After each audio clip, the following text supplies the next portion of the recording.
So Buck throws the ice on JoJo. You know what I'm saying? And y'all, we know it was a bitch ass move. Who didn't? You know what I'm saying? Yeah, it's just like Chris said. Basically, he's intimidated. And now his daughter is with a nigga who's had surpassed him. That's all it is. As soon as he realized who this nigga JoJo was, he probably was mad. He probably was mad. And it makes sense because she said, yeah, before I met JoJo, he always would help me out. He was my father. Like, he was there for me. Y'all don't understand. He looked like this now, but I'm telling y'all, he was really my father and there for me. And I was so proud. But the minute she met JoJo, yeah, this nigga had a problem. You know, and then y'all, when he met him, it probably really was a problem because you knew that nigga who was standing in front of you that was about to be your son-in-law was more mature than you, okay, know how to communicate, okay, and came from, like I said, a thorough ass background. Okay, so yeah, I could see Buck getting real mad, trying to throw ice because guess what, honey, you wasn't going to be physical and touch him.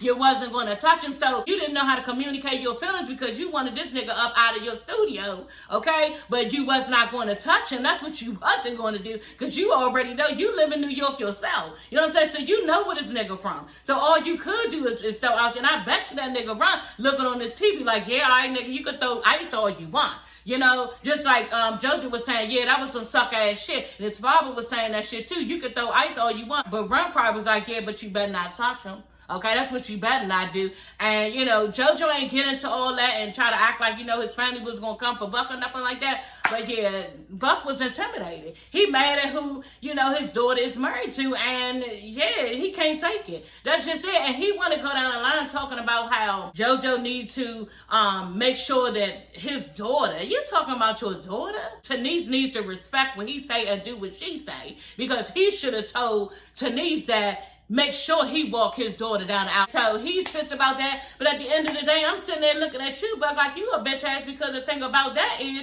if you got a problem with it so damn bad now, why the fuck would you do the shit in the beginning in the first place? You could have told this bitch, no, I'm not giving you away. Since you don't want me to walk down the aisle, then I'm not doing it. If you was going to be this damn mad about it, you know, but you fake and phony and you wanted some type of part in the situation because you're pressed like that and you needed everybody to see you up there with your daughter. So you took the bare minimum, nigga. That's what you did. And you trying to act like, you know, you got a big ass problem with it now. Why you have a problem with it then? Because you took the bare scraps because you got a fuck, you was acting. You know what I'm saying? You knew how you was acting, and that's why Tanise ain't give a fuck. Because you was causing all them goddamn problems then. Okay, so y'all, I don't really fuck with this nigga Buck, and he doing too much. And I'm not going to keep entertaining because he's stupid, y'all. He is so ignorant. You know, and as far as I'm concerned, JoJo should not put himself around him ever in life again because people like this, they will make you bow down to who they are, and then your ass will be locked up. You know what I'm saying? Retaliate. So JoJo need to just pump his brakes. Don't even go around this nigga ever in life again. Like he told his wife Tanise, you go ahead and see your father. I don't want no parts of it. And yeah, have at it, have fun, because yeah, I'm done.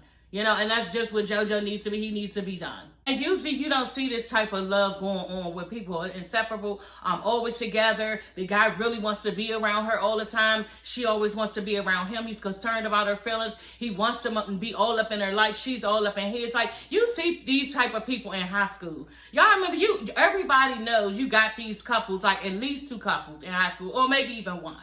That are inseparable. You know, you see them at lunch, you see them in classes, he waiting at the door for her to come up to her classes. And whoever tries to come in between that, yeah, you won't end up having a relationship with that person because they're always going to choose their love. You know what I'm saying? They're always going to choose their love. And Egypt is choosing her love each and every time. We saw this and we know this because just like her father, Trent, said, told Sam, yeah, and you know my daughter will walk right off a cliff behind you, okay? And we all know this, and I would do the same for my husband, okay? The exact same thing. Now, what I think about my kids and everything else and what, you know, needs to happen with them, yeah, I would think about it, you know what I'm saying? And it'll be a hard decision. I'm telling y'all this right now, and I'm not even gonna lie, you know what I'm saying? But at the end of the day, like, yeah, we love hard, and this is the way it's supposed to be in the Bible, y'all. This is how it goes. And I know how she feels in this situation because I, too, have went through this type of shit with my in-laws. People do not want to see you together like that. You know what I'm saying? They don't want it because it's something that's foreign to them.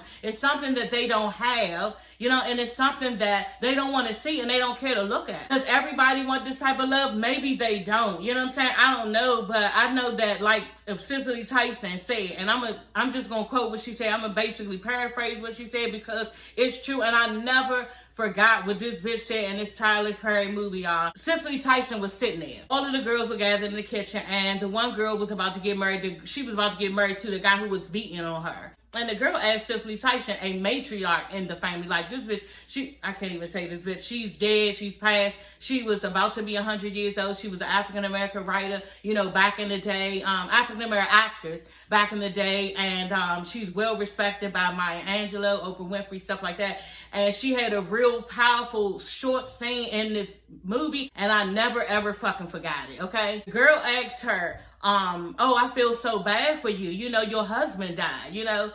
This is Cicely Tyson. She's so old, she sit there, and I guess her husband died. And she said, I feel so bad for you. You know, your husband died. And Cicely Tyson looked right at that little girl, okay? And she said, you know what? Don't fret for me because I was brought real true love. And people don't get to experience that. Because what I experienced was in his divine favor. And God brought him to me, that man to me. Okay, so don't fret for me. And many of us, like she said that, and many of us never get that chance to love like that. Okay, and girl, I'm getting chills right now thinking about it because I feel the same exact way. Yes, we have these people out here are married. You know what I'm saying? They claim they love each other or they love each other. You know what I'm saying?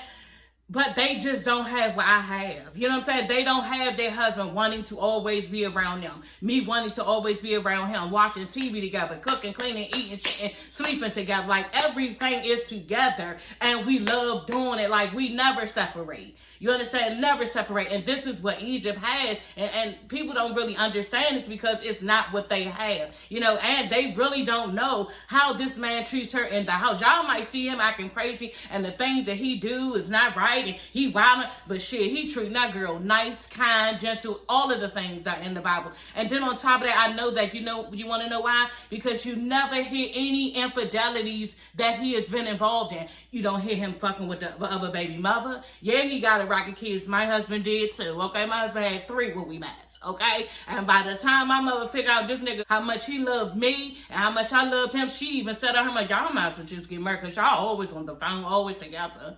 You know what I'm saying? My mother and my father was like, hey, little Donna, yeah, because this nigga loves you and you love him. Only thing it was, okay, girl, was the fact that they did tell him, you know, on 2 different occasions, because he had went to them and told them he was going to ask to marry me and everything.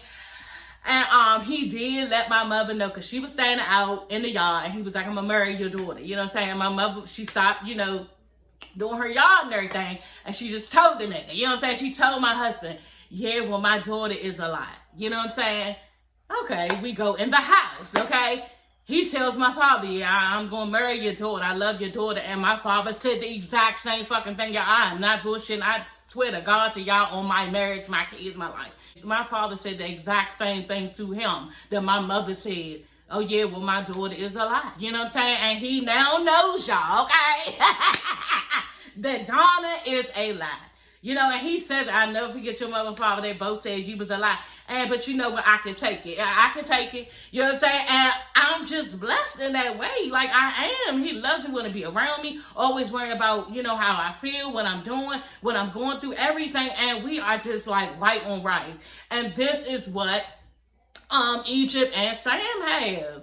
And it is what it is, and people don't want to see it. Titi don't want to see it. She's mad at it. She doesn't have what Egypt has. Egypt has found love. She has. She's not going to part from it. That's never going to happen, and that's what I'm telling y'all. That's why I'm telling y'all this right now. When y'all see my videos later on to come, honey, it's always going to be this riff-raff with TT and Egypt because she's never going to let up because she is in love with her husband. Her husband is in love with her. And she's never going to choose TT over her husband. It's just never going to happen. God don't want it that way. It's just not supposed to happen. Whether that's even going to a function that she don't feel like she need to go to without her husband. That's just it. And we can see that TT had respect for that. Y'all can know, well, I probably was wrong for trying to invite Egypt without her spouse. Yeah, because you already know, bitch. And the thing about that, too, is I'm not going to sit on here and act like, you know, everybody who is in relationships who are not as close as Egypt and saying, well, me and my husband, they don't have love. You know, I'm not saying that. It's different types, you know. But the thing about it is, I don't want the type that TT has. You know, TT is up there right now telling what's his name, Sean, that, you know, she wants him there more because she just feel like it's more important for him to be at home with her instead of going out to his job, traveling for job and money. Girl, I would not have to tell my husband that. He just would not have to tell Sam that. This is something that's already fucking understood. It just is like, yeah, I would rather be with my wife than going out getting a bag somewhere where she's not. Like, that's crazy. I even told my husband one time, he was like, yeah, I might get into the trucking business or something like that. He was like, but baby, I can't see myself being away from you like that. I was like, exactly. I could never see my husband going on the road. Like, and they have these relationships. They do. Going out on the road, you know, you just by yourself. I love my husband too much. I miss him too much. When he would miss me too much, that's too much. So he probably would just like walk out on that job if he tried to do that job, because it can't happen. He always has to be around Donna, and Donna always has to be around him. And that's just what Sam in Egypt is going through, y'all.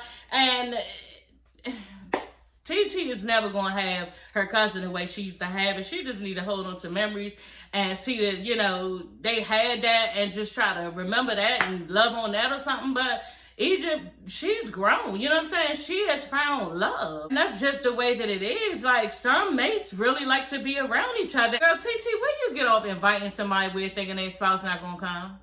Like, where do you get off doing this type of shit? Because obviously, honey, you didn't get the memo, okay? See, my baby knows where my baby goes, I go. There's no better feel, you know, when I'm next to her, for sure. Yeah, we go everywhere together, and we come as a package, okay? So if you can't get that through your head, then girl, I don't know what to tell you, you know what I'm saying?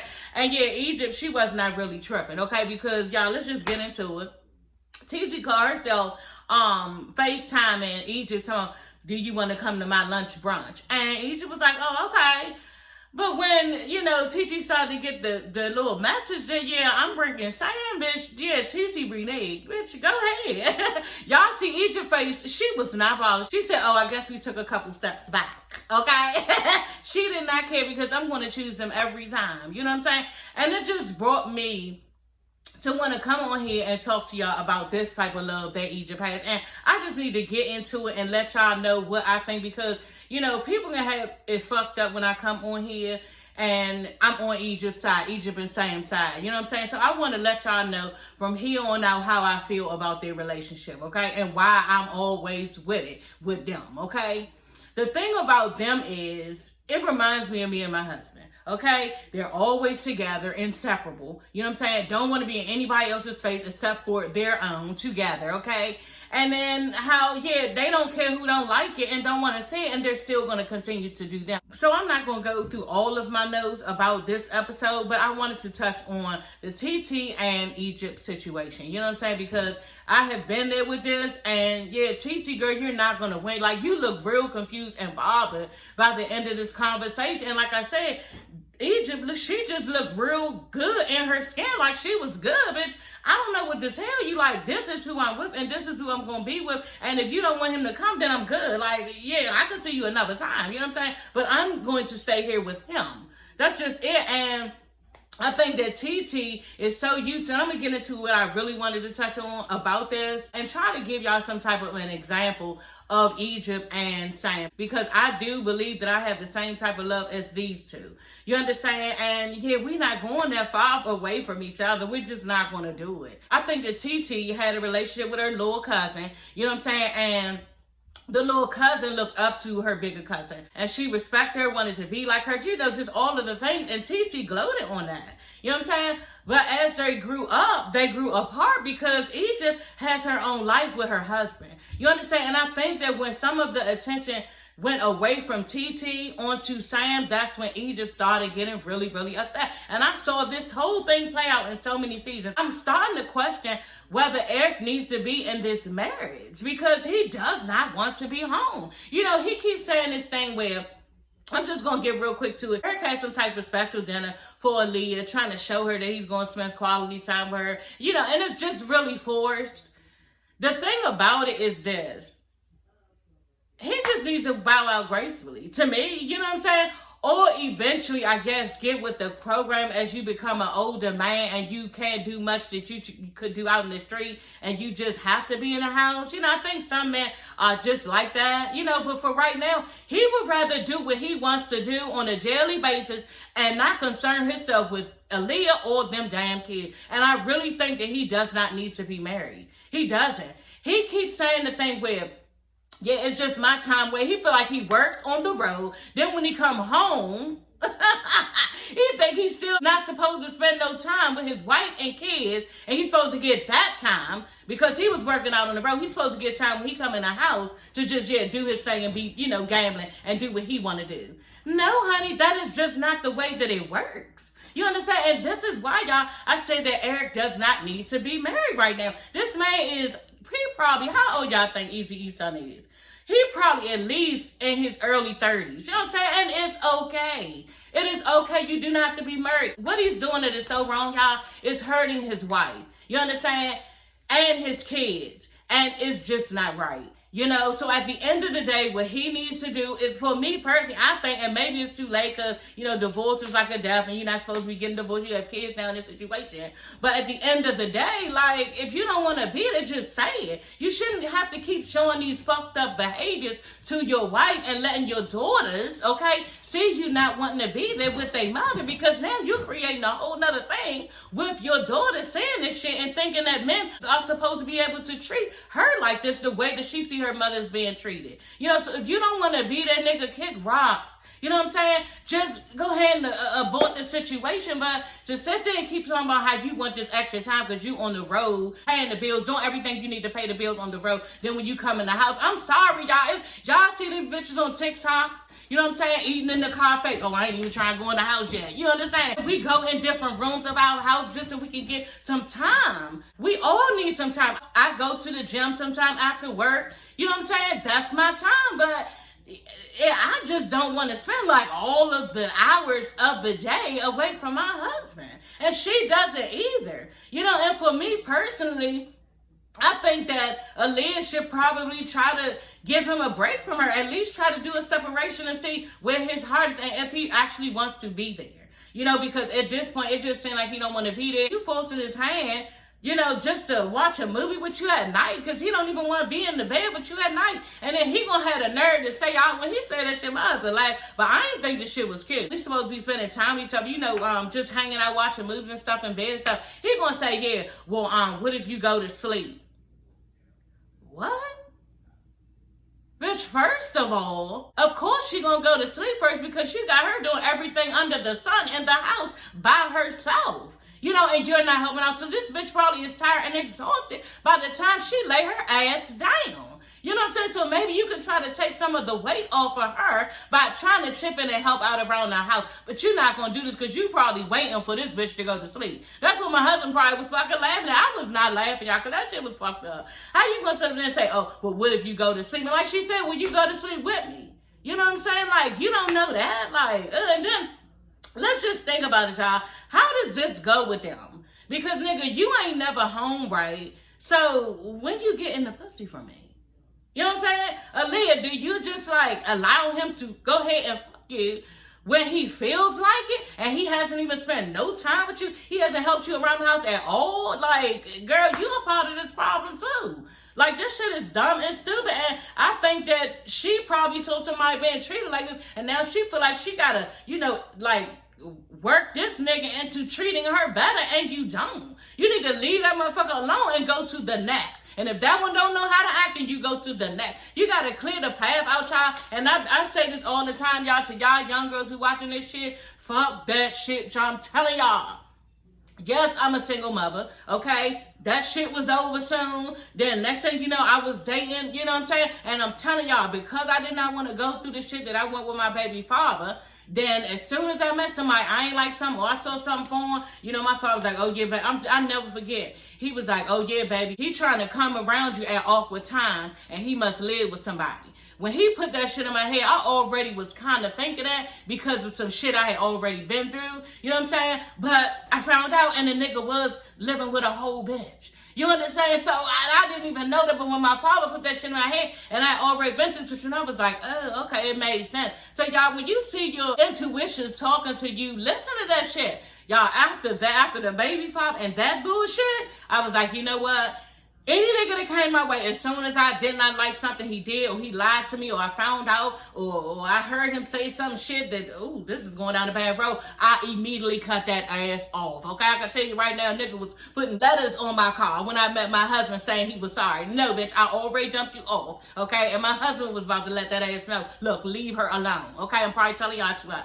Okay, but yeah, y'all, you gotta just dismiss dumb motherfuckers, y'all, as soon as you see the pattern of the bullshit. And not even pattern, just as soon as you see some shit, most of the time it is some shit. You can give a person the benefit of the doubt, but most of the time it is some shit, and you about to go down the whole road of, like, wasted time. You know, wasted time. And that's why I'm trying to tell y'all, this bitch Aaliyah is wasting her time. He is being coaxed into being this way, and he's not happy. He should want to be around her, and that's just the fuck it. And that's just how I see it. Y'all, Egypt and Sam are in the car, and they're on his way to his court date. And, you know, they're both really, really nervous, and I just feel for both of them. You know what I mean? Y'all know I got my own thing going on with my son case, and, you know, it's just a lot. It's a lot to go through all of that and not know the fate of how long the person is gonna have, and then all you can do is sit in it. You know what I'm saying?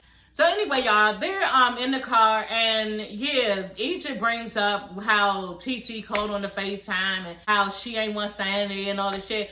And Sam, y'all, his face, he could give two fucks. Shit, he was just like, as soon as he mentioned the bitch TT, they was like, because he don't have to get along with the bitch. He don't have to see her. He don't have to be around. He don't have to do shit. He really don't. And as she's explaining, he just like, you know, at one point, it really looked like he wasn't even listening to her. You know what I'm saying? He probably was thinking about his case and what's going on. Or, you know, looking out the window thinking, ooh, maybe I should get that new truck when I get out. You know what I'm saying? How much you think that costs? Or, like, he probably was thinking all types of shit, but not that shit. Because it was stupid. As far as he concerned, bitch, I'm going back and forth with you and I don't have to. As far as he concerned, yeah, I got my wife. I don't owe you shit. Y'all don't want to be around us, then that's fine. My wife going to choose me each and every time, and I'm not even fucking worried about it. So, Egypt, she probably had to, you know, go ahead and mention the situation to see his reaction for us, for reality TV. You know, she was just doing it for the producers. You could tell she didn't even want to talk about the shit. And I was glad he didn't even react to it. He really ain't say shit. He started talking about how much time he could possibly get and how he was going to be away from his wife and his kids. That's what he was talking about. So he wasn't even concerned with the shit. Egypt tells him she wanted him to be able to breathe and be happy, you know, and that's all I want for my son. I totally understand. Like, breathe, because that has to be stressful, you know, coming up on a case where you don't really know how much time you're going to be away from your loved ones and behind a jail cell, you know, so that has to be stressful for him. I know how she feels to want him to be able to breathe and just exhale and be happy, but we cannot be in that moment of that yet because it's just a stressful time just to even think about, you know what I'm saying? So one day we'll be on the other side of that, but for right now, yeah, we don't know the outcome of the situation, so it's no way to try to, like, relax and breathe in it, you know? It's just not for right now. So I understand what she means. She wants the best for her husband, like I want the best for my son. And, yeah, we don't really have any resolve to it right now. So it's just hard. So, y'all, Egypt and Sam comes out of the courtroom, and they look really, really stressed, y'all. They really do. And, yeah, I just, like I said, I feel bad for them. They get in the car, and, yeah, Sam is saying basically that the sentencing is on February 1st, and it could be 1 to 4 years. And he's basically glad that it's not actual 12. Know about that too, y'all, okay? For my case, my son is going to be 10 months to 2.5 years. And yeah, we're happy that we have those type of, you know, guidelines as far as his case, because it could be for my son 7 to 10, you know, so I'm happy as a mother that it could only possibly be 2.5 years. And I will be able to continue to live life with him. But it's just sad to know deep down in your heart, and heart-wrenching at times to know that, you know, he's going to be away in general, you know, and just wanting the safety for him and making sure he, you know, doesn't get put in a hole again. Okay? Because you need to do what people say. Girl, like, that one right there, that son right there, girl. Yeah, he's a lot. Like somebody said, I'm a lot, but it'll be all right, I guess. But that's hard. It's hard as a mother, you know, for you to think about your child being gone for like 2.5 years.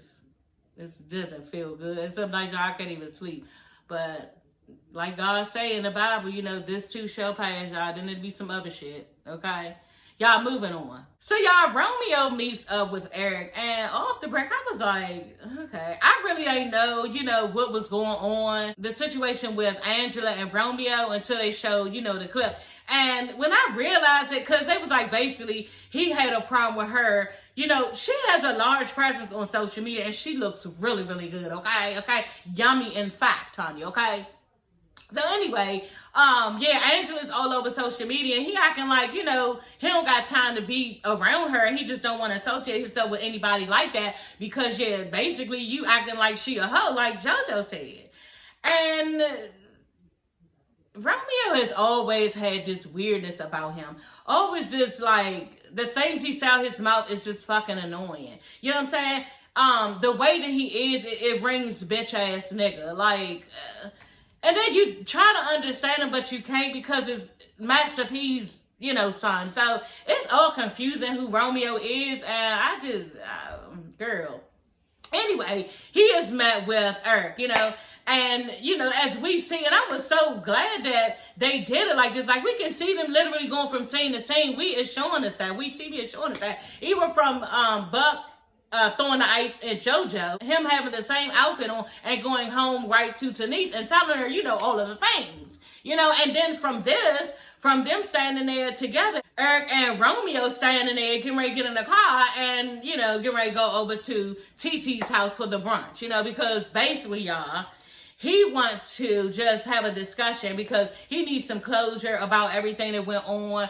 Because basically everybody wasn't fucking with him, it looked like, after that. You know, especially JoJo. Because JoJo basically was saying, what you trying to act like my sister was a hoe? Like, that's not a good look. And the narrative you trying to paint is fucked up. Like, because on top of that, it's not like it's Suki, y'all. Y'all, I follow Sukiyana, okay, girl?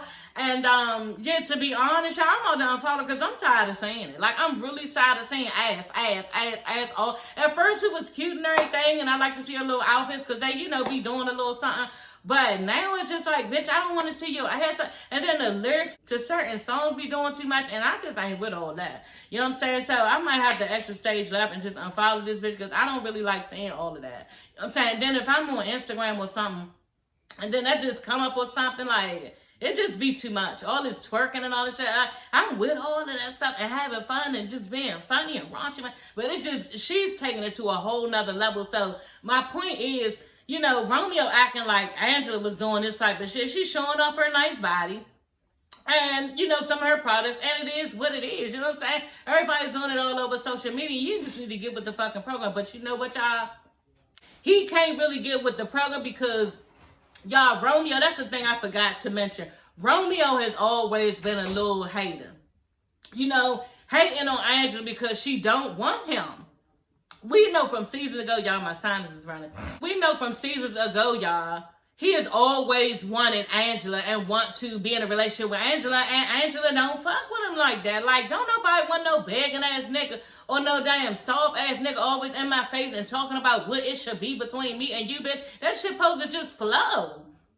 You understand? So he could never get her or have her the way he wanted to because his game was always fucking weak. You understand? And you just, she wasn't attracted to you. You understand? So he looked corny to me. He's always been corny. And like I said, I just don't understand it because it's just like, you Master P's son. You know, you would think that he got all of the game and all of the just smoothness about him, but he a total another nigga. Like, we even saw that like seasons ago when Master P had to go up to the house with his son with Romeo just to approach the other cast members because they said something about him, like on some bitch ass shit. Like, for real, Master P should have never did that shit because it's making your son look like a bitch ass nigga. And maybe you did like grow your son up being this type of way. It just, Romeo is unattractive to me, and I don't even know why Angela gave him the little bit of time a day that she did because it created a monster. Anyway, he was telling Vanessa this shit. How could you run and tell Vanessa this shit? Vanessa don't want to hear this shit, bitch. You sitting there talking about her whole sister, and her sister are like this. So what are you doing? You know what I'm saying? And then on top of that, like I said, yeah, this is what Angela does. She stays on social media just like me. I love Instagram. If I'm not on here, that's the thing. I probably could even be making more videos as much as I'm on Instagram, because I love to see it. I love Instagram, y'all. And as a matter of fact, y'all, I gotta hurry up and get off here because it's 12:45, okay? And Natalie Nunn and Tommy Lee are getting ready to be fighting on pay-per-view of Zeus, okay? So yeah, we getting ready to get all of the things together because me and my family gonna get in here and watch the little fight, and it's gonna be hilarious, honey, because, you know, secretly, you know, your girl watched Baddies Wives, okay? And I was going to review that, y'all, but I just want to watch that, you know what I'm saying? And I really don't feel like talking about pound for pound fighting and all this other shit. And I'm older, y'all. I'm not really supposed to be, like, on here like that, but it's my little, you know, guilty pleasure watching Baddies Wives. And I'm telling y'all, tonight I want Natalie Nunn to beat the dog fuck out of Tommy, y'all. This is the one thing I want to say about Tommy. And I'm basically done with this episode because, yeah, Tommy, I actually liked her. I used to like her because I used to watch Love. Y'all know I review all the Love and Hip Hop. So I used to fuck with Tommy. And I really liked Tommy. You know what I'm saying? I liked her vibe. I like how she was. You know what I'm saying? I like her roughness, the shit she talked, all that shit. You know what I'm saying? But now, since I'm seeing her on Baddies Wives and just all of the cosmetic surgeries and the whole little facade and how, I don't know if y'all watch Akbar and her have the conversation. And yeah, like, girl, like, I just don't rock with Tommy like that no more. It's a whole bunch of facade and the personality that she's created. I don't really believe it. You know what I'm saying? I think that Tommy likes to talk a lot of shit. And you did not have that same energy for Aqua, because Aqua would have whooped your motherfucking ass. So, y'all, I gotta get off here, take this wig off, you know, chill out on the couch with my family, have everybody gather in here, and just chill out. And, yeah, I'm gonna talk to y'all later, okay? Don't forget to like, comment, and subscribe, and I will see you ladies and gents later. Bye.